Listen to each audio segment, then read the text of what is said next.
Di suatu sore saat senja mulai tiba di keramaian kota Jakarta, seorang wanita sedang merenung di sebuah kafe. Tempat di mana dia menghabiskan waktu sepinya dalam taksiknya.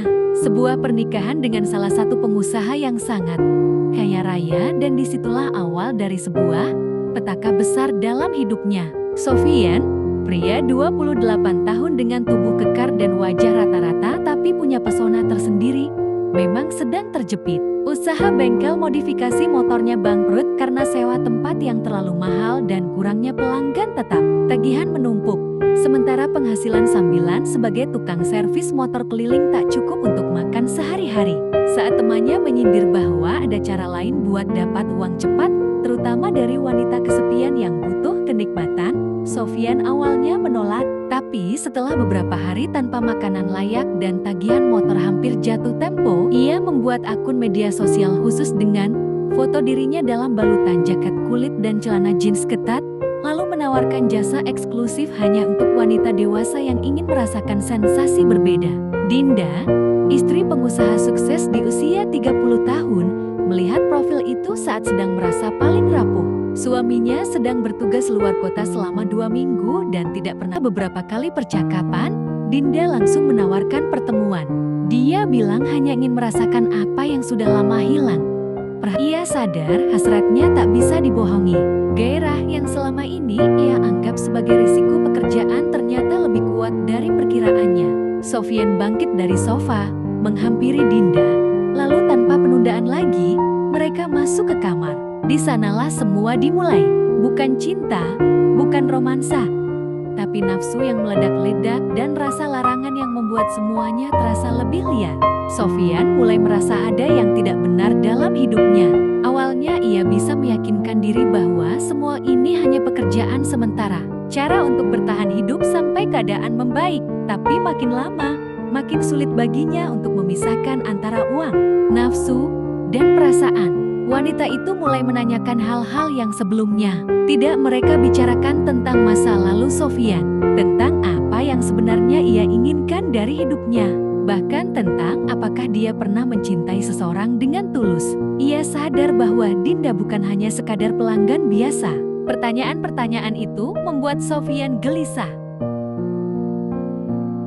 Mereka sepakat untuk tetap menjaga jarak saat sedang tidak bertemu, tidak saling menanyakan kehidupan pribadi, dan tidak membawa perasaan ke dalamnya. Tapi kesepakatan itu mulai goyah. Sofian sadar bahwa ia tidak lagi melihat Dinda hanya sebagai pelanggan. Ada rasa ketertarikan yang lebih dalam, meski ia cepat-cepat menekannya. Sementara Dinda, semakin lama semakin membutuhkan kehadiran Sofian, bukan hanya untuk memenuhi hasrat fisik, tapi juga sebagai pelarian dari rutinitas kosong pernikahannya. Setiap kali suami Dinda keluar kota, Sofian pasti dipanggil. Kadang di apartemen, kadang di penginapan murah yang sudah mereka kenal. Mereka tidak pernah bicara tentang masa depan atau konsekuensi. Ia tidak ingin mengakui bahwa ia mulai merasa nyaman berada di dekat Dinda, bahwa ia merindukan waktu-waktu bersamanya meski itu hanya beberapa jam saja. Yang penting adalah saat ini, yang penting adalah sensasi, dan yang penting adalah bagaimana caranya bertahan dalam dunia gelap yang mereka ciptakan sendiri. Batang berurat dan keras milik Sofian sangat membuat Dinda tergila-gila sampai Dinda lupa segalanya.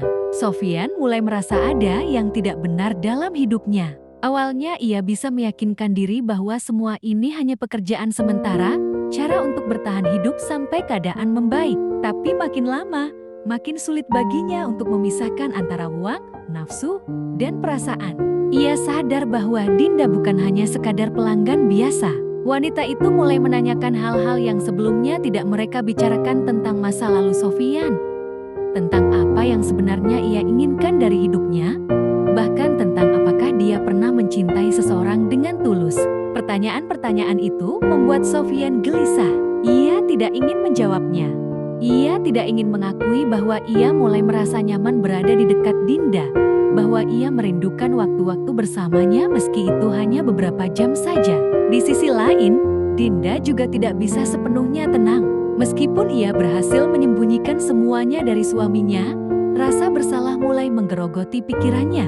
Ia tahu persis apa yang dilakukan adalah salah, tapi ia terlalu lemah untuk menghentikannya. Bahkan ketika asisten rumah tangganya hampir saja menemukan Sofyan di rumah saat suaminya sedang pergi, Dinda tidak langsung memutuskan hubungan. Justru insiden itu malah membuatnya lebih tertantang, seolah semakin besar risiko, semakin nikmat rasanya. Namun malam-malam setelah kejadian itu, ia sering terbangun karena mimpi buruk, berkeringat dingin, takut jika suatu hari semua akan terbongkar. Sofyan pun mulai merasakan tekanan yang sama. Ia tidak lagi melihat Dinda sebagai pelarian, tapi sebagai masalah yang terus membesar. Sayangnya, ia belum siap melepaskan semuanya karena tubuh Dinda, dan janji pertemuan berikutnya masih terlalu menggoda untuk ditolak. Suatu hari, Dinda menerima telepon dari suaminya dengan nada dingin dan pertanyaan yang langsung mengarah. Ia bisa mendengar suara marah di seberang sana, tapi juga kekecewaan yang dalam. Suaminya sudah tahu, tidak jelas bagaimana awalnya, tapi yang pasti, ponsel Sofyan pernah hilang beberapa waktu lalu, dan seseorang berhasil membobol akun media sosialnya. Bukti percakapan, foto, bahkan lokasi penginapan tempat mereka sering bertemu semuanya ada. Dinda mencoba berpura-pura tidak tahu apa-apa, tapi suaminya terlalu yakin. Ia dipermalukan di depan keluarga besar, teman bisnis, dan orang-orang terdekat. Rumah tangganya hancur dalam hitungan jam. Sofyan tidak bisa membantu Dinda, dan mungkin tidak akan pernah melihatnya lagi. Yang tersisa hanya penyesalan, rasa bersalah, dan kenyataan bahwa ia ikut andil dalam kehancuran seorang wanita. Ia dipaksa menjelaskan segalanya, tapi ia tidak punya jawaban yang bisa diterima. Ia hanya bisa menangis, merasa bodoh, dan menyadari bahwa hidupnya sudah tidak bisa kembali seperti sebelumnya. Sofyan tahu semuanya sudah selesai begitu Dinda tidak lagi membalas pesannya. Beberapa hari setelah suami Dinda pulang, berita tentang perceraian pasangan itu mulai menyebar. Tapi yang membuat Sofyan panik adalah kabar bahwa Dinda mencoba bunuh diri. Katanya, ia meminum racun rumah tangga dan sempat tidak sadarkan diri sampai dibawa ke rumah sakit. Saat Sofyan mencoba mencari tahu lebih lanjut, nomor Dinda sudah tidak aktif. Ia merasa hampa. Uang yang didapat selama ini tidak terasa penting lagi. Ia menyadari betapa rapuhnya semua yang ia bangun hubungan tanpa dasar. Nafsu yang dikira kuat, dan kesepian yang malah berujung pada kerusakan total. Dinda memandang langit-langit kamar dengan mata yang mulai berkaca-kaca.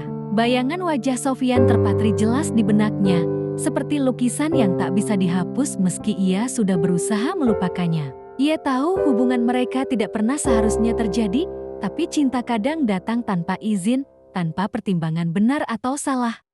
Sofyan adalah lelaki yang hadir saat hidup Dinda sedang goyah. Suara ketawa dan kelembutannya bagaikan pelipur lara yang tak mampu ditolak. Di dekatnya, Dinda merasa dicintai, dihargai, dan diperhatikan hal-hal yang mulai memudar dalam rumah tangganya. Namun, cinta yang indah tak selalu berarti harus dipertahankan. Pada akhirnya, pilihan sulit harus dibuat. Kehidupan rumah tangga Dinda, walau tidak sempurna, tetaplah sebuah ikatan suci yang tidak bisa ditinggalkan begitu saja. Sementara Sofyan, dengan penyesalan yang mendalam, menyadari bahwa menjadi pelarian bukanlah cara untuk membahagiakan seseorang. Ia ingin berubah menjadi lelaki yang lebih baik, yang pantas mencintai dan disintai dengan cara yang benar. Mereka berjanji akan saling melepaskan, walau hati masih terasa tersambung oleh kenangan. Dinda berbisik dalam doa malamnya, memohon agar ia bisa memperbaiki rumah tangganya dengan keikhlasan dan kekuatan baru. Sementara Sofyan, dari kejauhan, berjanji pada dirinya sendiri untuk menjadi pria yang layak menanti cinta yang datang dengan benar. Perpisahan itu terasa seperti pisau yang menusuk pelan, namun perlahan rasa sakit itu berubah menjadi tekad. Mereka belajar bahwa cinta bukan hanya tentang memiliki, tapi juga tentang melepaskan demi kebahagiaan bersama. Dinda mulai menjalani hari-harinya dengan semangat baru. Ia berusaha membangun komunikasi ulang dengan suaminya, membangun fondasi rumah tangga yang sempat retak.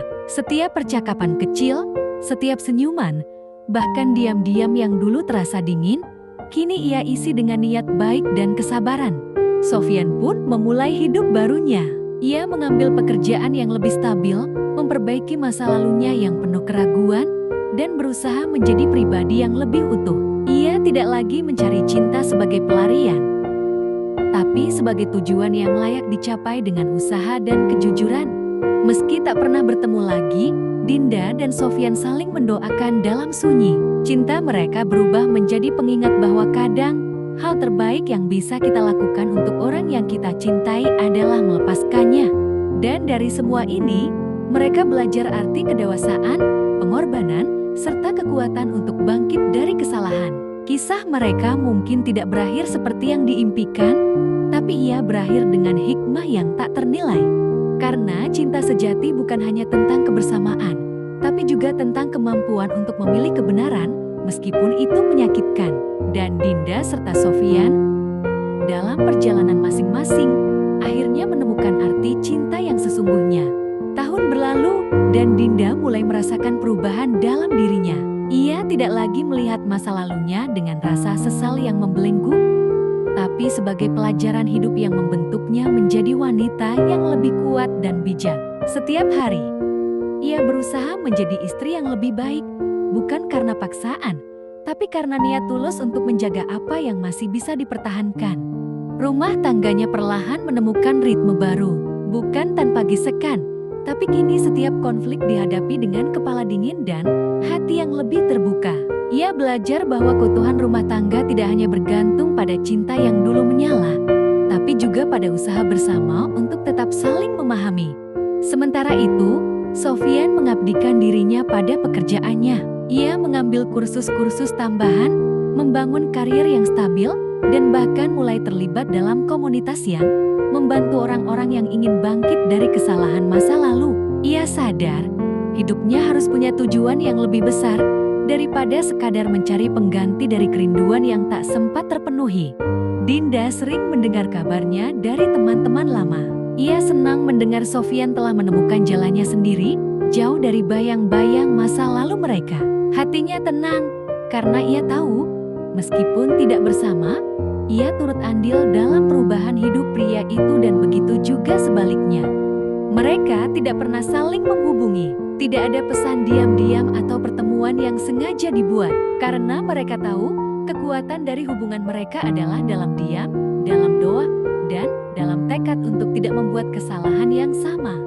Dinda mulai menulis diary harian, tempat ia menuangkan segala emosi, refleksi, dan doa. Di sanalah ia mengabadikan kenangan tentang Sofyan, bukan sebagai sebuah penyesalan, tapi sebagai bagian dari perjalanan hidupnya yang mengajarkan arti ketulusan dan kedewasaan. Sofyan, di sisi lain, menyalurkan kerinduannya lewat musik. Ia menulis lagu-lagu pendek yang tak pernah ia rekam, hanya dimainkan di waktu malam saat kesepian datang menyapa. Lagu-lagunya tidak ditujukan untuk siapapun secara spesifik, tapi jika ada yang mendengar, mungkin mereka akan merasakan aroma kerinduan dan keikhlasan dalam setiap nadanya. Beberapa tahun kemudian, Dinda dan suaminya berhasil membangun keluarga yang harmonis. Mereka tidak sempurna, tapi mereka utuh. Mereka berdiri atas dasar pengampunan, pemahaman, dan niat baik yang terus dipupuk setiap hari. Beberapa tahun kemudian, Dinda dan suaminya berhasil membangun keluarga yang harmonis. Mereka tidak sempurna, tapi mereka utuh. Mereka berdiri atas dasar pengampunan, pemahaman, dan niat baik yang terus dipupuk setiap hari. Sementara Sofyan, dalam sebuah wawancara singkat di radio lokal, pernah berkata, "Ada cinta yang tidak ditakdirkan untuk bertahan, tapi ia mengubah kita jadi manusia yang lebih baik." Mendengar itu dari jauh, Dinda tersenyum. Ia tahu, ia adalah bagian dari kalimat itu dan begitu juga Sofyan dalam hidupnya. Dan meski mereka tidak pernah bersatu dalam satu ikatan lagi, Dinda dan Sofyan tetap menjadi bagian dari perubahan satu sama lain. Cinta mereka mungkin tidak abadi, tapi pengaruhnya akan selalu ada dalam cara mereka mencintai, dalam cara mereka melepaskan, dan dalam cara mereka bangkit kembali.